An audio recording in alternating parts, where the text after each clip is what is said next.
Hey everybody, welcome back. Today we're going to be unboxing the Nuwave Mosaic Induction Wok. No induction range? No problem. This thing comes with the burner in the box. So you ready? Let's get into this. Well, here's the box. There's really nothing special about it. No special markings, no nothing. Just the model number for the induction wok. So let's get this thing open. All right, let's see what we got. We got our owner's manual right on top here. And in the manual, you'll learn how to use it, all the safety precautions, warranty information, everything you'd ever need to know about this. And the best part is they have a recipe section with full color pictures, just like Ninja does with all of their products. Very nice touch, and it's something I've always really liked about Ninja. And now these guys are doing it too, so we are starting off pretty darn good, actually. Looks like they got a Spanish version as well, which is kind of funny because the recipe book's in English, and I guess if you're speaking Spanish is no bueno. You don't get recipes if you can't read English. Well, that's too bad. And right here we've got, at this point I have no clue what this is.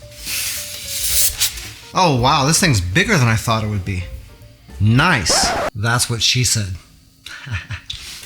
So these are packed separately, so that's good. What we have right here is our lid.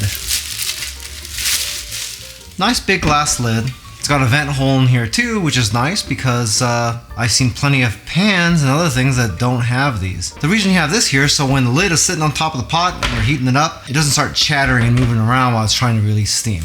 You got this here, no noise. Plastic handle with some glass overlays, and you got a little bit of metal reinforced plastic down in here for the screws to go into. I've seen lids where it's just the plastic piece in there and there's no metal, and you end up breaking the lid off super easy, so that will do. Just to give you an idea of how big this thing is, that is a 13-inch width on the lid. Let's see. What do we got here? I'm assuming that this will hook onto the side of the wok, and that way you can have stuff sitting up on top of here while you're cooking down on the wok without getting in the way. So that looks pretty cool. We'll double check to make sure that's what this is in a moment. See, there's a better look at that thing for you. And it's got those 3 little hooks there to grab onto the wok. Okay, next we have the actual wok itself. Well, that looks pretty nice. Not sure I'm super happy with the weld here. That looks a little bit janky. I mean, it's not bad per se, but a little bit odd. Leave it at that. But that might be because this appears to all be made out of one single piece of metal. You can see there's no weld lines here on the inside. It's curled over and welded down here, so that actually introduces a lot of strength. You got the Nuwave logo right here in the handle, a little rubber grip. Like we said before, this is 13-inch. This has absolutely no flat spot at all on this wok. It's completely round, which is really what a wok is supposed to be shaped like. What you're used to seeing these look like if you get them for your range or in regular cooking is that it's got this big area right here in the bottom that's flat. And that's why you can use it on your home range, but it's not the correct shape, and this is. So more points for Nuwave. I like the color too. Just to check that grate we were talking about. And yep, that just kind of sits right on the edge here. One thing about the wok is if you use the lid here, you're going to see that the lid sits down inside the rim. It honestly actually looks like it doesn't belong to the wok. You know, whenever you're trying to cover a pan in your kitchen and all you have is a smaller lid and you're just kind of finagling the thing on there, that's kind of how this looks. So I'm not super excited about that because we got big gaps all over the place where air can escape. So for me, I'd be wondering why we even have this hole then, if that's going to be the case. Okay, last piece in the box is the induction burner. That's pretty. Everything in this box has been pretty. I guess they don't want any returns going back to the vendor. Well, I don't see that going over too well. I mean, definitely if you bought this on Amazon or something and you didn't like it, of course you're going to send it back to Amazon. You're not going to call the manufacturer. So I would say I'd probably ignore that. And here's a reminder to register. Okay, and here is, really? And here's a reminder to register your product. This thing's got a 1-year standard warranty, but if you register it, they expand that to 3 years. So that's pretty nice. Okay, let's get all this crap out of the way, right? All right, here's what everything looks like put together. This is actually a frying rack. So if you're deep frying stuff in here, you put that up and you can take your finished fried products, put them up here on the shelf, and the extra oil will just kind of drip off of them back into the pan. No mess, no problem. Here goes the lid sitting on this thing again, and I'll tell you what, I'm still not very impressed with how this lid fits on here. I really kind of hate that, to be totally honest. Is it going to spoil my experience with this thing? Who knows, but man, that's just weird. Anyway, what this turned out to be is a stand. So seeing as how this has got a curved bottom on it, you can't really set it anywhere. So this can actually serve as a serving tray of sorts as well.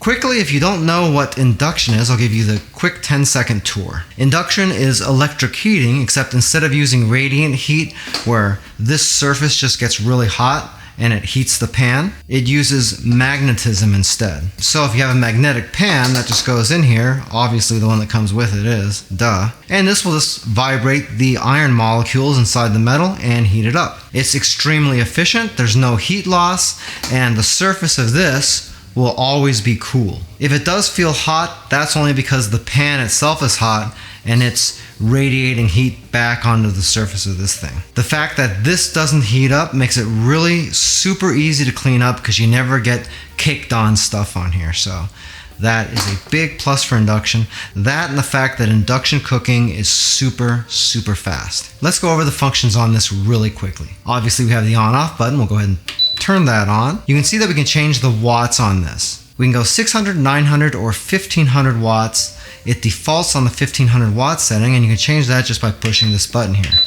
Obviously, the lower settings use less power, but it also takes longer to heat. I personally will probably never move it off of this 1500 watt setting, but if you like to conserve more power, you can easily set it to one of these two settings as well. Probably even if you have it on 600 down here, it's still going to heat this thing up a heck of a lot faster than your range will. Right here is a stage button, and that goes all the way up to stage 10, 0 is stage 10. And what you can do there is you can set different temperatures and different times for different stages. So if you would like to maybe start 2 minutes at a certain temperature and then crank it up for a couple of minutes and then bring it back down for a couple of minutes, you would be able to program all your stages in here, and after those timestamps it would adjust the power automatically. So that's kind of nice. If you hold the stage and watt buttons together at the same time, this F will come up, and that makes it so I can change the machine between Celsius and Fahrenheit. Whatever setting you leave this on is the setting that is going to remember the next time you turn the machine on.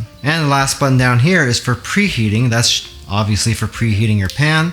You just hit your preheat, set whatever temperature you want with the dial. Then you can set the amount of time that you want to cook at that temperature, and say you want to set that for 10 minutes or something. Then you can go ahead and start this up, and once you start it, it'll preheat, let you know whenever it's preheated, then it'll start your countdown. Conversely, you can just skip the preheat, set your temperature, and set your time, and this thing is going to beep whenever it gets to the correct temperature anyway. This doesn't really take up a monster size footprint on your countertop. You're talking about 12 inches in the width, about 15 inches here on the depth, and bottom to top, if you're talking the very top of the lid there, it's about 9 inches or so. I got the handle sticking way out over here, but that's easy enough just to turn this thing this way. So we won't count the handle in there since we can just kind of turn that around. So what we're gonna do is test this really quick and see how long this takes to preheat to 400 degrees. And once it's preheated, we're gonna use this guy here and find out what the temperature is around the pan. So we'll set this to 400, and this goes all the way up to, goes up to sear at the very top, and 560 degrees at the highest normal temperature that you can set. So this thing gets pretty hot. Anyway, we're gonna back this off to 400. Hey, by the way, if this is your first time here and you want to learn some cool new recipes, get some great cooking tips and tricks and all sorts of other kitchen related things, then start now by subscribing to the channel and clicking the notification bell so you never miss a thing. It says it's ready now. That took 5 minutes and 13 seconds. That's a little bit hotter. That's actually about 500 degrees, 520. Right here, a little bit higher up the pan, that is about 400. And the higher you go up the pan, lower the temperature is going to be. I mean, with 300 watt or 300 degrees right there, and 160 something up here at the top. Really, our main concern is the center area right in here is the most important.